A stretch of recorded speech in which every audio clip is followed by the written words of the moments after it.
Salut à tous, bienvenue sur les Échos du Monde sur DBS Télévision. Ouvrons-les si vous le voulez bien en France où le port des masques est obligatoire pour tous les Français en lieu public clos.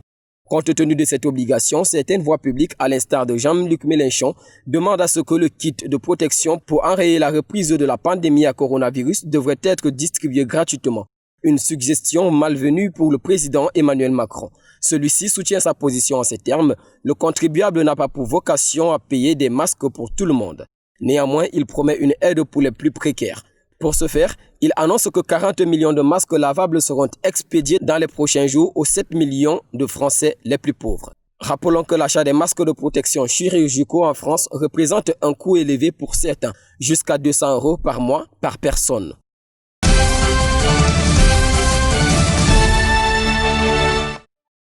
Et puis en Hongrie, nous parlons d'environnement. Le programme Juillet sans plastique se poursuit dans la ville de Budapest. Ici, l'organisation Greenpeace a mis à la portée de tous les passants un poisson servant à recueillir tous les déchets plastiques.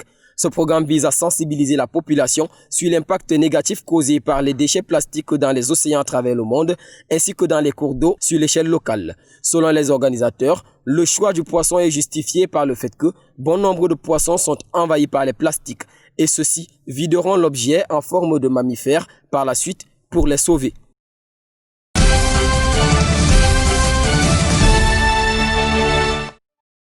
En Italie, 5 mois après la venue de la crise sanitaire causée par la pandémie à coronavirus, le tourisme italien se voit en baisse. Pour ne pas laisser effronter ce secteur, qui représente 13% du PIB local, le gouvernement italien a lancé une allocution. Ceci pour financer de manière partielle les vacances de ses dirigés dans le pays. Une initiative louable pour certains et à revoir pour d'autres. Selon les hôteliers, le bonus vacances n'est pas acceptable car le gouvernement ne fera pas un remboursement immédiat du séjour. Le gouvernement, quant à lui, a débloqué 2,4 milliards d'euros pour financer la mesure, ce qui donne une validité d'utilisation de l'allocation jusqu'au 31 décembre prochain. Pour en bénéficier, il faudrait lancer une demande à travers une application mise sur pied par le ministère local de la Culture. Les montants vont de 150 € par personne, 300 pour les couples et 500 € pour les familles nombreuses.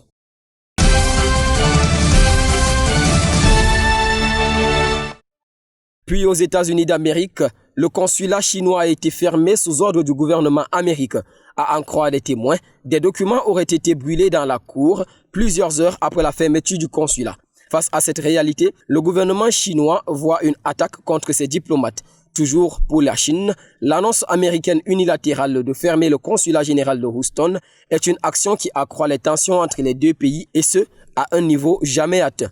Entre les deux pays, les tensions ne cessent de faire surface. Pour les Américains, la colère fait suite à l'adoption de la loi sur les sécurités à Hong Kong.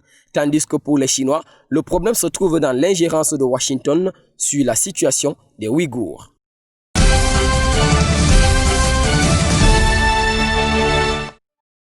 Et pour finir, restons en Chine et parlons de la sécurité. Face à la crise sécuritaire qui ne cesse d'accroître dans la ville de Chicago, Donald Trump se dit passer des carottes au bâton.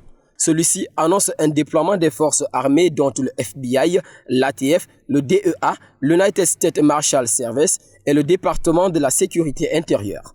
Tous, selon lui, environ une centaine d'agents pour aider à combattre la criminalité. Ceci sous la houlette du département américain de la justice.